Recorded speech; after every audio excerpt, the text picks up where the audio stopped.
Praise the Lord. जय मसीह की। यह वीडियो केवल मसीहियों के लिए बनाया गया है जिन्होंने अपना जीवन प्रभु यीशु मसीह को दिया है। इस वीडियो से हमारा मकसद किसी व्यक्ति, जाति, धर्म अथवा संस्थाओं को ठेस पहुंचाना या उनके अनुयायियों का अपमान करना नहीं, बल्कि बाइबल की शिक्षाओं को आम लोगों तक पहुंचाना है। मुमकिन है कि बाइबल की ये शिक्षाएं कुछ लोगों की विचारधाराओं से मेल नहीं खाती, अतः उनसे अनुरोध है कि वे खुद को इस वीडियो से दूर रखें ताकि उनकी विचारधाराओं को ठेस न पहुंचे। आइए अब हम परमेश्वर का जीवित और सामर्थी वचन सुनते हैं भाई पॉल राजू के द्वारा। Praise the Lord. मैं पिता परमेश्वर को धन्यवाद देता हूँ कि उसने फिर से मुझे एक सुंदर अवसर दिया प्रियो कि मैं आपके सामने परमेश्वर के एक सुंदर वचन के साथ उपस्थित हो सका। प्रियो, आज का जो हमारा विषय है वो है कि क्या पास्टरेट कमेटी कलीसियाओं के लिए श्राप बना हुआ है, या हम यूं कह सकते हैं जिन चर्चों के अंदर पास्टरेट कमेटियां होती हैं तो क्या आज वो कमेटी उस चर्च के लिए अभिशाप है। ये अत्यंत दुख एवं शर्म की बात है कि पास्टरेट कमेटी आज कलीसियाओं के लिए श्राप का कारण बनी हुई है। ऐसे लोग जिन्हें यहाँ भी पता नहीं है कि बाइबल में कितनी किताबें पाई जाती हैं, जिनका परमेश्वर के साथ कोई संबंध भी नहीं है, जिन्हें कभी अपने जीवन में बाइबल खोलकर पूरी बाइबल को भी ना पढ़ा हुआ हो, वो आज पास्टरेट कमेटी के सदस्य बनकर परमेश्वर की कलीसियाओं का प्रशासन संभालते हैं। जो अक्सर देखा गया है कि एक दारूबाज, एक व्यभिचारी, एक जुआखोर, एक पत्नी को मारने पीटने वाला, जादू टोना करने वाला और समाज में गिरा हुआ सजा याफ्ता और समाज में उनकी गिनती ना के बराबर है, वे ऐसे लोग हैं जो परमेश्वर की संपत्तियों को नष्ट करके, उस पर कब्जा करके, उसको बेचकर आज परमेश्वर के राज्य से, परमेश्वर की सेवा से वंचित हो चुके हैं। नौकरियों में गमन कर लेते हैं। आरोप झेल रहे ऐसे भी लोग हैं जो जेल में सजा काट रहे हैं, और जब वहाँ से वो छूटते हैं, जब वहाँ से आते हैं तो वो पास्टरेट कमेटी की सदस्यता में पाए जाते हैं। प्रियो, ये बहुत ही अजीब विडंबना है हमारी कलीसियाओं के अंदर। आज कलीसिया का ये जो मंदिर है जिसको हम चर्च कहते हैं, दरअसल ये परमेश्वर का स्थान कम होकर आज ये एक राजनीति का अखाड़ा बन गया है। हाँ प्रियो, ये राजनीति का अखाड़ा बन गया है। आज आत्मिकता से अधिक कलीसियाओं में राजनीतिक ज़्यादा की जाती है। दरअसल ऐसे लोग जिनको चर्च के बाहर कोई पूछता तक नहीं है, जिनकी नैतिक, सामाजिक और उनके जीवन में अत्यंत भ्रष्ट है, वो पास्टरेट कमेटी के सदस्य बने हुए हैं। किसी भी हद तक को जाने को तैयार हो जाते हैं ताकि समाज में उन्हें कुछ स्तर पर कुछ स्थान मिल जाए। ये अजीब विडंबना है कि आज मसीह स्वर्ग जाने के राज्य की सदस्यता को छोड़कर आज पास्टरेट कमेटी की सदस्यता को लेने के लिए लौलीन हैं, प्रेरित हैं और लालच में बैठे हुए हैं। पास्टरेट कमेटी आज अधिकांश मसीहों के लिए एक बड़ा तीर्थ स्थल कह सकते हैं, हम तीर्थ स्थल बना हुआ है जहाँ पर अधिकांश लोग जाकर अपना उल्लू सीधा करने के लिए कलीसियाओं में जाते हैं। अधिकांश मसीहों के जीवन में मुख्य लक्ष्य पास्टरेट कमेटी की सदस्यता के पीछे होता है। प्रियो, हमें क्षमा करें, ये लेकिन बहुत कड़वा सच है जो मैं आपके सामने बोल रहा हूँ। अपने व्यक्तिगत लाभ से, अपने शेखी दिखाने से और तरह तरह के कार्यों से वो अपने चर्च के में गड़बड़ियाँ और अपने चर्च की सदस्यता को दरकिनार करके पास्टरेट कमेटी की सदस्यता को लेने के लिए तत्पर रहते हैं। आज कलीसियाओं में चल रहे इस सियासी खेल में मजलूम पास्टर भी पिसता रहता है बेचारा। पास्टर के वेतन और अलाउंसेस को लेकर पास्टरेट कमेटी में अक्सर बवाल चलता रहता है। यही नहीं, पास्टर को आर्थिक रूप से परेशान करना, वेतन कम देना, बिना बात में बवाल करना, ये पास्टरेट कमेटियों का एक मुख्य हथियार के रूप में इस्तेमाल करते हैं ताकि पास्टर उसके अधीन रहे, वो पास्टर को चलाएं, ना कि वो पास्टर उस कलीसिया को चलाए। आपसी दुश्मनी को निकालने के लिए पास्टरेट कमेटी में अखाड़े के रूप में एक दूसरे पर कटाक्ष और एक दूसरे पर तीखे आरोपों का आदान प्रदान करते हैं। प्रियो, मैं ऐसे कई व्यक्तिगत लोगों को जानता हूं जिन्होंने इस पास्टरेट कमेटी में रहते हुए कलीसिया के लाखों रुपयों का गमन किया और उनको चूना लगा दिया। बाइबल में स्पष्ट रूप से पास्टरेट कमेटी के ढांचे के बारे में और उनकी सदस्यता के बारे में, उनकी योग्यता के बारे में, उनके व्यवहार के बारे में तरह तरह से हर प्रकार से मार्गदर्शन करती है। प्रियो, जब हम प्रेरितों के काम नामक पुस्तक को पढ़ते हैं तो उसमें पास्टरेट कमेटी के संबंध में हमें कुछ दिखाई देता है। हाँ प्रियो, जब हम प्रेरितों के काम उसका 6 अध्याय का 3 पद को पढ़ते हैं तो वहाँ पर लिखा हुआ है, इसलिए हे भाइयों, अपने में से 7 सुनाम पुरुषों को जो पवित्र आत्मा और बुद्धि से परिपूर्ण हो चुन लो कि हम उन्हें इस काम में ठहरा दें। हाँ प्रियो, इन लोगों के बीच में से जो लोगों को चुनने की बात है, जो बाइबल हमें बतलाती है, तो उनमें 3 कैटेगरी दिया गया है। उनकी 3 योग्यताएं दी गई हैं। जिनके अंदर ये 3 योग्यताएं पाई जाती हैं, आप उनको इस पास्टरेट कमेटी की सदस्यता में चुन सकते हैं। पहला, वो सुनाम हो, अर्थात वो व्यक्ति जिसका नाम सब जगह मशहूर हो, जो व्यक्ति सुनाम हो, उसके नाम में कोई एलिगेशन ना हो। और दूसरी बात, वो पवित्र आत्मा से परिपूर्ण हो। आज ऐसे बहुत कम लोग हैं जो बाइबल को जानकर, परमेश्वर के वचन को मानकर, उस पर चलकर और परमेश्वर की आत्मा के द्वारा चलाए चलते हैं और परमेश्वर के पवित्र आत्मा से परिपूर्ण होकर परमेश्वर की सेवा करते हैं। और तीसरा, बुद्धि से परिपूर्ण हो। आज उनके पास बुद्धि का अभाव तो है ही है, साथ में उनके स्वभाव में, उनमें लालच, क्रोध, ईर्ष्या, डाह, जलन, द्वेष, घृणा सब कुछ पाया जाता है। तो आज ऐसे ऐसे लोगों को आज हम पास्टरेट कमेटी की सदस्यता में रखे हैं। स्पष्ट है कि प्रेरितों के काम में जो पास्टरेट कमेटी के सदस्यों की योग्यता पर निर्धारित की गई है, इसलिए बाइबल के लेखों में हमें रिकॉर्ड किया गया है, बाइबल के लेखों में हमें बताया गया है कि बाइबल के आधार पर केवल वो व्यक्ति ही पास्टरेट कमेटी का सदस्य बन सकता है जो समाज में सुनाम हो, जो पवित्र आत्मा से बपतिस्मा लिया पाया हुआ हो तथा जो बुद्धि से परिपूर्ण हो। बिना इस योग्यता को पूरा किए हुए कोई भी व्यक्ति पास्टरेट कमेटी के सदस्यता की योग्य नहीं होता है। प्रियो, बाइबल के आधार पर आज हम जान सकते हैं कि पास्टरेट कमेटी के सदस्यों को चुनाव उन्हीं योग्यताओं के आधार पर ही होना चाहिए। यदि किसी कलीसिया के पास्टरेट कमेटी का निर्माण इन मापदंडों के आधार पर नहीं होता है तो उस कलीसिया के अंदर में परमेश्वर का आत्मा काम नहीं करेगा, वहाँ शैतान काम करेगा और फिर वो शैतान की क्रियाओं से द्वारा परमेश्वर की तरफ से श्रापित हो जाएंगे। उन कलीसियाओं में पास्टरेट कमेटी का निर्माण पवित्र आत्मा की इच्छा के विरुद्ध ही होता है, क्योंकि पास्टरेट कमेटी का काम महज कलीसियाई प्रशासन तथा सीमित नहीं है। अर्थात मैं इसको और सादा शब्दों में कहूँ तो आज कलीसियाओं के अंदर जो पास्टरेट कमेटी है वो सिर्फ कलीसिया के प्रशासन को लेकर ही नहीं चलाई जाती है, परंतु प्रेरितों के काम की नामक पुस्तक में हम स्पष्ट रूप से पाते हैं कि प्रथम पास्टरेट कमेटी जो उनके चेलों के द्वारा चेलों के समय में स्थापित की गई, उनके जो सदस्य थे जिसके बारे में आप पढ़ेंगे प्रेरितों के काम उसका 6 का 5 से लेकर 10 तक और प्रेरितों के काम 21 का 8 में जब हम पढ़ेंगे तो वहाँ लिखा हुआ, बिना पवित्र आत्मा से परिपूर्ण हुए वो पास्टर कमेटी की सदस्यता को कलीसिया में काम नहीं करते थे और वो कलीसिया के जो सदस्य थे वो प्रशासन एवं सुसमाचार का काम कर सकते हैं।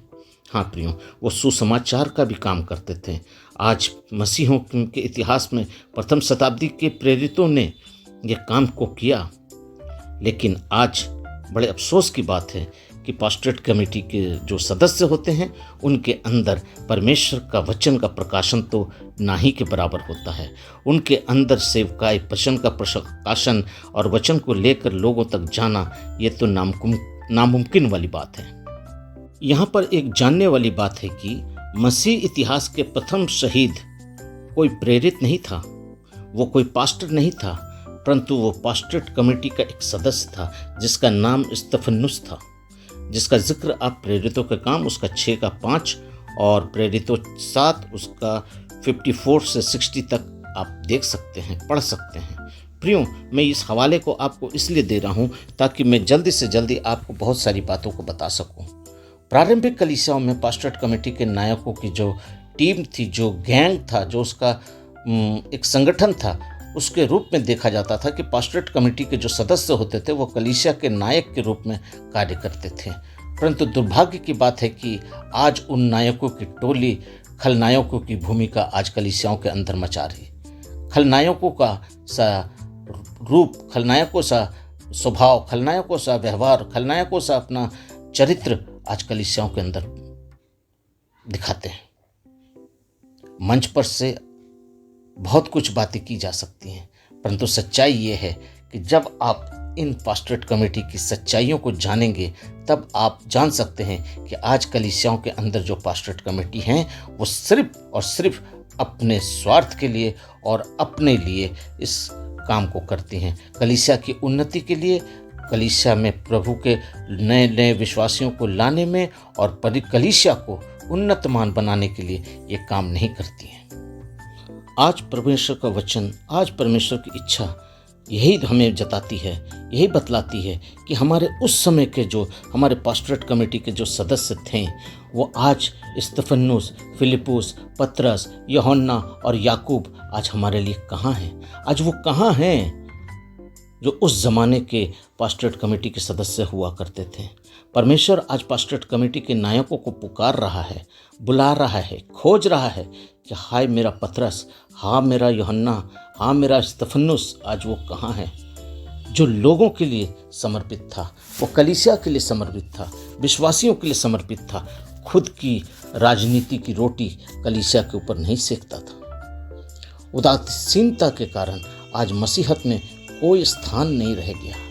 पास्टरेट कमेटी के सदस्यों को याद रखना चाहिए कि उन्हें कलीसियाई प्रशासन के चलाने से अच्छा परमेश्वर के द्वारा, परमेश्वर की अगुवाई में, परमेश्वर के वचन का प्रकाशन कलीसियाओं के अंदर कराया जाए या किया जाए तो ज़्यादा बेहतर होता है।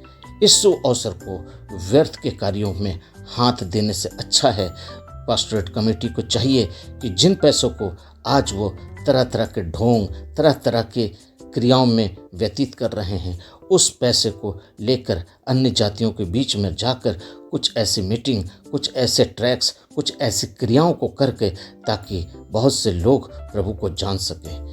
केवल कलीसिया में बढ़ोतरी का सुसमाचार प्रचार जैसे मुद्दों को लेकर आप चल रहे हैं, लेकिन आज हकीकत में कलीसिया की बढ़ोतरी नहीं हो रही है, राजनीति को बढ़ावा दिया जा रहा है। पास्टरेट कमेटी के सदस्यों को याद रखना चाहिए कि चरवाहा भेड़ों को चराता है, ना कि भेड़ चरवाहे को चराती है। हाँ प्रियो, मैं आज बहुत दुख के साथ आज इस विषय को बोल रहा हूँ। याद करिए मेरे प्रियो, याद करिए, अगर आप वचन पढ़ते हैं तो याद कीजिए कि जिस समय परमेश्वर ने मूसा को इसराइलियों के लिए कहा कि जाओ तुम मेरे इसराइली जाति को निकाल कर लाओ, याद करिए मूसा ही 40 सालों तक उसका अगुवा बना था और मूसा ही इसराइलियों को चलाया। इसराइलियों ने कभी भी मूसा को नहीं चलाया। जब जब मूसा के ऊपर इसराइलियों ने कुड़कुड़ाया तब तब उनके ऊपर विपत्ति आई। याद रख लीजिए, आज आपका जो पासवान है, आपका जो पास्टर है, वो आपके लिए मूसा है, वो आपके लिए परमेश्वर के सामने घुटना टेकता है। हाँ, ये ज़रूर है कि आज उसका व्यक्तिगत जीवन कैसा है, वो कैसा व्यक्ति है, ये उस पर निर्भर करता है। लेकिन याद रखिए कि हर एक कलीसिया की अगुवाई उसका अगुवा करता है। जिस प्रकार से मूसा इसराइलियों को चलाता था, मूसा इसराइलियों की व्यवस्था को लेकर चिंतित था। मूसा ने भी 70 लोगों को चुना था। मूसा ने भी अपने ऊपर से बोझ को हल्का करने के लिए पास्टरेट कमेटी की सदस्यता की थी। अपने में से 70 सुनाम लोगों को उसने चुनकर अपनी सदस्यता में रखा था, अपने अंडर में रखा था, और उसका हेड वो मूसा खुद था। हाँ प्रियो, आइए मैं उस वचन को आपके लिए पढ़ देता हूँ, जो पाया जाता है गिनती की पुस्तक उसका 11वां अध्याय उसका 14 से लेकर 17 तक। 14 से लेकर 17 तक मैं आपके लिए पढ़ रहा हूँ। सुनिए वहाँ क्या लिखता है परमेश्वर का वचन। मूसा कहता है परमेश्वर से, मैं अकेला इन सबों का भार नहीं संभाल सकता, क्योंकि यह मेरी शक्ति के बाहर है। और जो तुझे मेरे साथ यही व्यवहार करना है, तो मुझ पर तेरा इतना अनुग्रह हो कि तू मेरे प्राण एकदम से ले ले, जिससे मैं अपनी दुर्दशा में ना देखने पाऊं। ये परमेश्वर से मूसा की प्रार्थना है। मूसा परमेश्वर से बात करता है और फिर परमेश्वर मूसा को जवाब देता है। यहोवा ने मूसा से कहा, इस्राएलियों के पुरनियों में से 70 ऐसे पुरुष मेरे पास इकट्ठा कर, जिसको तू जानता है। पहली बात, जिसको तू जानता है कि वे प्रजा के पुरनिये और उसके सरदार हैं, और वो मिलाप वाले तंबू के पास से ले आ। मिलाप वाले तंबू के पास ले आ, और वे तेरे साथ यहाँ खड़ा हूँ। तब मैं उतर कर तुझसे वहाँ पर बातें करूँगा, और जो आत्मा तुझ में है उसमें से कुछ लेकर उसमें समाऊंगा, और वे इन लोगों का भार तेरे संग उठाएंगे रहेंगे, और तुझे उसको अकेला उठाना ना पड़ेगा। हालेलुया। प्रियो, परमेश्वर ने मूसा को भी 70 लोगों को चुनकर उसकी सहायता के लिए, उस मंदिर की सेवा करने के लिए चुनकर उसको दिया था। प्रियो, आज ये कड़वा सच है कि आज जिन लोगों को कलीसिया की सदस्यता के लिए पास्टोरेट कमेटी में चुना जाता है, वे कभी भी परमेश्वर की प्रेरणा से चुने हुए नहीं होते हैं। कभी भी वो परमेश्वर की योजना के तहत नहीं होते हैं। वे सब समय वोट करके आपसी मारपीट, आपसी दंगा फसाद, इनके इलेक्शन को मैंने देखा है। जब पास्टोरेट कमेटी का इलेक्शन होता है, लगता है किसी राजनीतिक अखाड़ा बन गया है। आज 10 लोग मेरे पास, 50 लोग उसके पास, 70 लोग उसके तरफ के, तरह तरह से अपने अपने गुट को तैयार करके एक कलीसिया की पास्टोरेट कमेटी की सदस्यता को लेने के लिए प्रेरित होते हैं, लेने के लिए ललचाए रहते हैं। क्यों?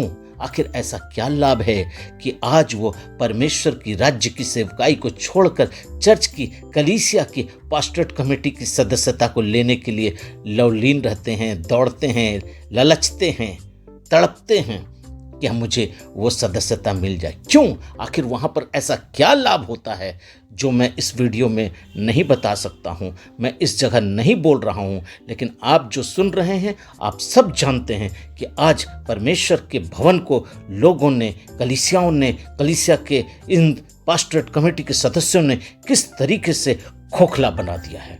इसीलिए प्रभु यीशु मसीह ने उस मंदिर में जाकर ऐसा ही कहा था कि तुमने मेरे बाप के घर को आज डाकुओं का खो बना दिया। वहाँ व्यापार होने लगा है। आज उस कलीसिया के पिलपिट से लोग व्यापार करने लगे हैं। आज कलीसियाओं को व्यापार का अड्डा बना दिया गया है। यही वो वजह है कि परमेश्वर प्रभु यीशु मसीह ने दुख के साथ कहा था कि तुमने मेरे बाप को डाकुओं का खो बना दिया है।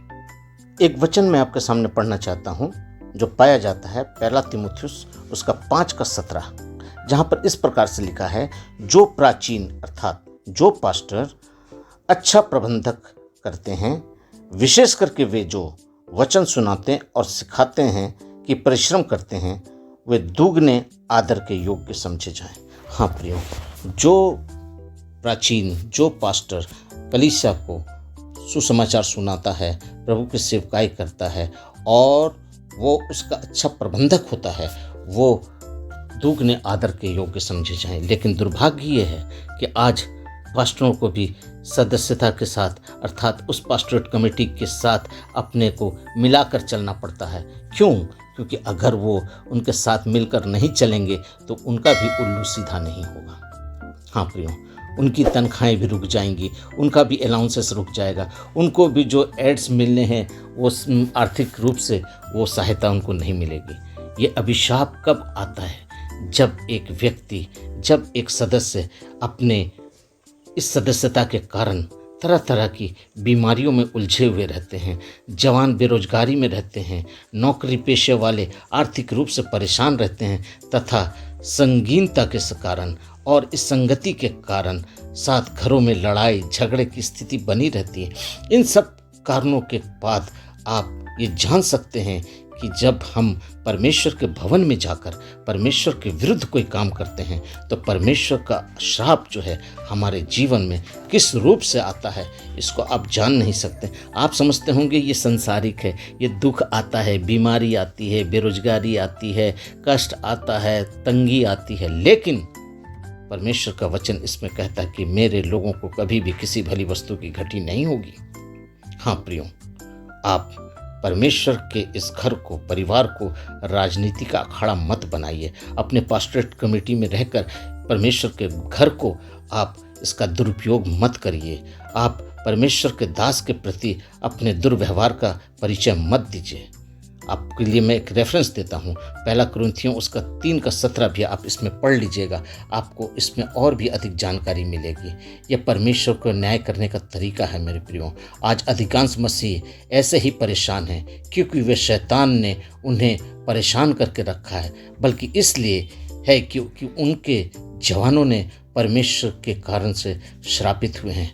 अतः अब समय आ गया है कि पास्टरेट कमेटी जैसे गंभीर विषय पर अब मसीहों को भी गंभीरता से, जागरूकता के साथ, कलीसिया के लोगों को भी जागरूकता के साथ इसमें हिस्सा लेना होगा। यदि इतना ही सब कुछ जानने के बाद भी मसीह पास्टरेट कमेटी संन्यास सियासी दांवपेच में रहकर आज यदि कलीसिया की सेवकाई करती है तो दुख की बात है कि आज हमारा मसीह समाज जो है वो दिन पर दिन डिटोरेट होता जाएगा, गिरता जाएगा, ताकि शैतान अपना अधिकार उस कलीसिया के ऊपर रख ले। आज कलीसियाओं के अंदर आत्मा जीतने का प्रलोभन नहीं है। आज कलीसियाओं के अंदर अगर 25 सदस्य थे तो आज वो 50 नहीं हुए हैं। आज वो बरसों की पुरानी कलीसियाएं हैं, लेकिन दुख की बात है आज वो वहीं के वहीं बैठे हुए हैं। हाँ प्रियो, इब्रानियों 10:31 में भी कुछ ऐसे ही भारी दंड के बारे में परमेश्वर का वचन कहता है। मैं आपके लिए अंतिम वचन पढ़कर समाप्त करना चाहता हूँ। मेरे वचन है, मेरे उस वचन को देना चाहता हूँ 1 तीमुथियुस उसका 3:15 मैं आपके लिए पढ़ना चाहता हूँ। वहाँ पर कुछ इस प्रकार से लिखा है, तू जान ले कि परमेश्वर का घर जो जीवते परमेश्वर की कलीसिया है और जो सत्य का खंभा और नींव है उसमें कैसा बर्ताव करना चाहिए। हाँ प्रियो, आज प्रभु का वचन आपसे बात कर रहा है। आज ब्रदर पॉल राजू आपसे बड़े खुले शब्दों में बोल रहा है कि आप अपने आप को देखिए। अगर आप पास्टरेट कमेटी के सदस्य हैं तो थोड़ा सा अपने वचन को जानकर, सुनकर अपना व्यवहार, अपना तरीका, अपना सोच बदल लीजिए। ये पास्टरेट कमेटी 2 साल, 3 साल, 1 साल, 5 साल के बाद बदल जाएगा, फिर आप जहाँ के तहाँ चले जाएंगे। लेकिन अगर आज आपने अपने परमेश्वर के स्वर्गीय राज्य की सदस्यता ले ली तो याद रखिए आप जीवन भर उस सदस्य बने रहेंगे, उसके साथ राज्य करेंगे, क्योंकि मेरा यीशु आने वाला है। वो आपको लेने के लिए तैयार कर रहा है, वो आपको मौका दे रहा है। अपने आप को तैयार कर लें ताकि परमेश्वर का आगमन में आप छूट ना जाए। प्रियो, आपकी सदस्यता यहाँ की नहीं है, आपकी सदस्यता इस संसार की नहीं है। हम उस संसार के नहीं हैं जहाँ पर शैतान राज्य करता है। हम उस जगह के सदस्य हैं जहाँ पर मेरा परमेश्वर विराजमान है, उसका पुत्र उसके दाहिनी ओर बैठा है, स्वर्ग जिसका सिंहासन है और धरती उसके पैर की चौकी है। हम उस महान परमेश्वर की संतान हैं और उसने अपने संतानों के लिए एक उत्तम स्थान प्रबंध करके रखा है, एक उत्तम सदस्यता रखा है। क्योंकि पहला जब हम यूहन्ना की पुस्तक पढ़ते हैं तो वहाँ पर लिखता है यूहन्ना 14 में, मेरे पिता के घर में बहुत से रहने के स्थान हैं, अगर ना होते तो मैं तुमसे कह देता, मैं तुम्हारे लिए जगह तैयार करने जाता हूँ। हाँ प्रियो, वो हमारे लिए जगह तैयार करने गया है, क्योंकि आकर वो हमें ले जाएगा। यहाँ की सदस्यता के बारे में मत सोचिए, यहाँ की लालसा अभिलाषाओं के पीछे मत दौड़िए, यहाँ को उतना मत देखिए। अपना फोकस अपने परमेश्वर के राज्य के लिए करिए। हाँ प्रियो, और एक बात मैं कह देता हूँ, परमेश्वर के राज्य में जाने के लिए परमेश्वर के भवन का आदर करिए, उसके दास का आदर करिए, उसके वचन का आदर करिए और उसके आने वाले श्रापों से अपने आप को, अपने परिवार को, अपने बच्चों को, आने वाली अपनी नस्लों को बचा लीजिए, ताकि प्रभु का जीवन में प्रभु का आत्मा आपके जीवन में काम करे। आपको प्रभु बहुतायत से आशीष करे। आमीन।